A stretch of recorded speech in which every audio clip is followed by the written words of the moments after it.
चुड़ैल का प्यार। संजय के पास बहुत सारी गायें थी।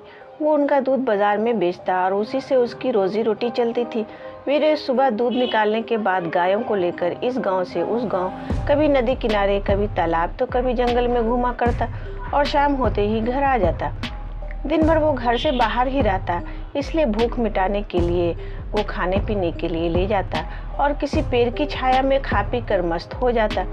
प्यास लगने पर किसी गांव के बाहर लगी नल या फिर कुएं से पानी निकाल कर पी लेता।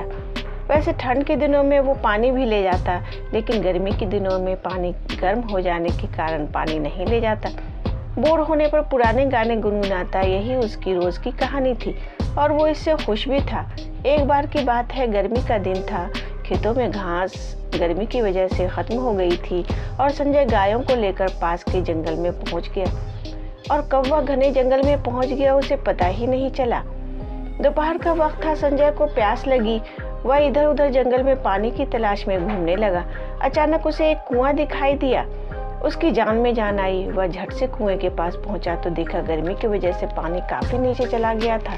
उसने एक छोटी बाल्टी, जिसे वह अपने साथ रखता था, उसे अपनी धोती से बांधकर पानी निकालने की कोशिश की, लेकिन कामयाब नहीं हुआ। पानी काफी नीचे था। उसने बहुत कोशिश की लेकिन कुछ नहीं हुआ।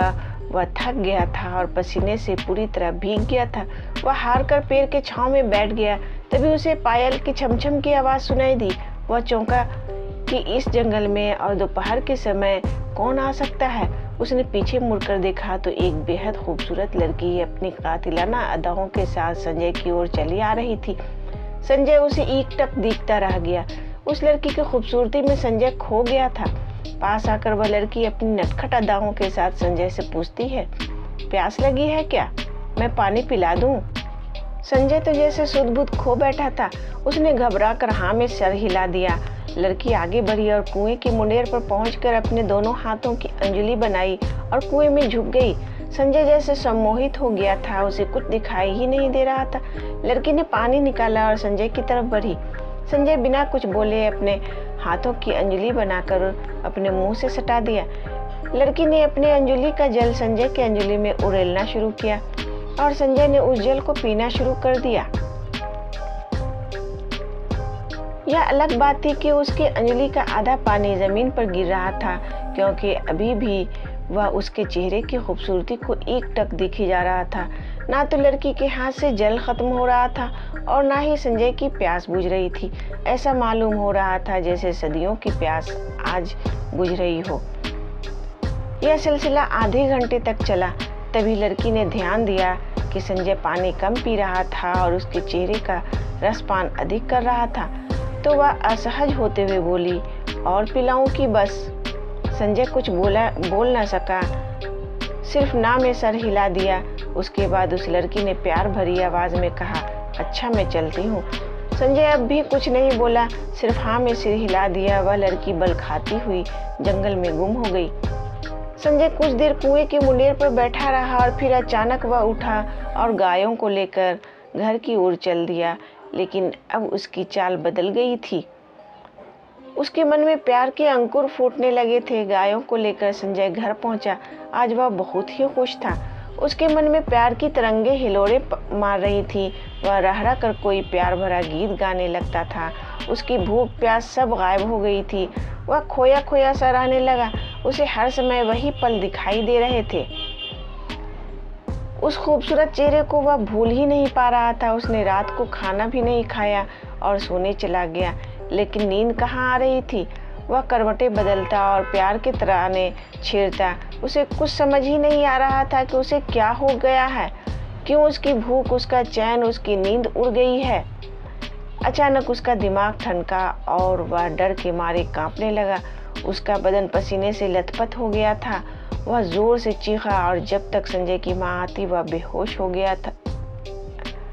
संजय की माँ ने उसके चेहरे पर पानी छिड़के और भी जतन किए, लेकिन कोई फायदा नहीं हुआ। तब संजय की माँ ने हनुमान चालीसा का पाठ शुरू किया।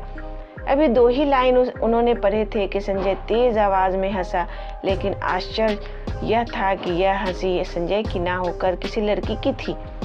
अब तो संजय की माँ के प्राण सूख गए। वो वहाँ से तेजी से निकली और पास के ही ओझा के पास पहुँची और सारा माजरा कह सुनाया।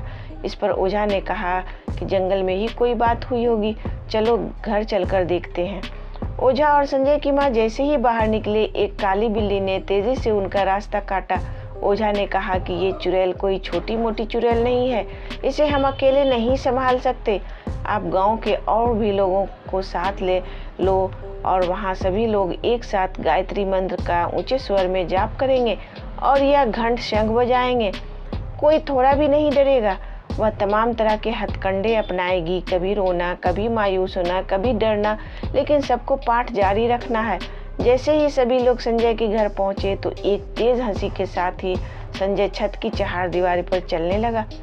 सबके होश उड़ गए, लेकिन किसी ने हार नहीं मानी और गायत्री मंत्र का जाप शुरू कर दिया और साथ ही घंट शंख बजाना शुरू कर दिया।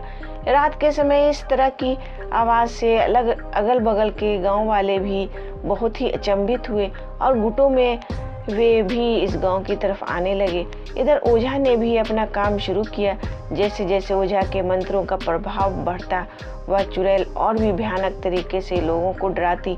कभी वह उल्टे पांव चलती तो कभी छत पर उल्टा चलने लगती, तो कभी भीड़ के किसी एक खास की तरफ तेजी से बढ़ती, लेकिन वह किसी को छू नहीं पाती। 5 घंटे तक यह कार्यक्रम चला। सुबह के 4 बजने वाले थे, तभी ओझा की नज़र वहाँ गिरे गुलाब के फूल पर पड़ी। उस पर खून लगा हुआ था।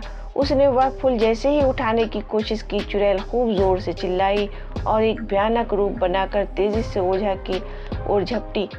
लेकिन तब तक ओझा ने फूल को आग में डाल दिया और आग में डालते ही संजय का शरीर शांत होने लगा और कुछ ही समय में एक तेज चिल्लाहट के साथ एक काला गहरा धुआं संजय के मुंह से निकला और वह उठकर बैठ गया। पूरा माहौल शांत हो गया था। ओझा के पूछने पर संजय ने सारी बात बता दी और उसने बताया कि उस रात को मुझे नींद नहीं आ रही थी, तभी वह चुड़ैल मेरे पास उसी लड़की के रूप में आई। तब मुझे शक हो गया। मैंने उससे उसका नाम पूछा, वह कुछ नहीं बोल रही थी। उसने गुलाब के फूल के कांटे को मेरे उंगली में चुभा दिया और जैसे ही इसमें खून लगा, वह अपने असली रूप में आ गई। इस घटना के बाद संजय ने उस जंगल की तरफ जाना छोड़ दिया। लोग इस चुड़ैल के प्यार से काफ़ी हतप्रभ थे। कई दिनों तक यह बात लोगों के बीच चलती रही। उम्मीद करती हूँ ये कहानी आपको पसंद आई होगी। इस कहानी पे आपकी क्या राय है, हमें कमेंट करके ज़रूर बताएं। कहानी पसंद आई हो तो लाइक और शेयर करना बिल्कुल भी ना भूलें। चैनल पर नए हो तो चैनल को सब्सक्राइब ज़रूर करें। कहानी पूरा सुनने के लिए आपका बहुत बहुत धन्यवाद दोस्तों।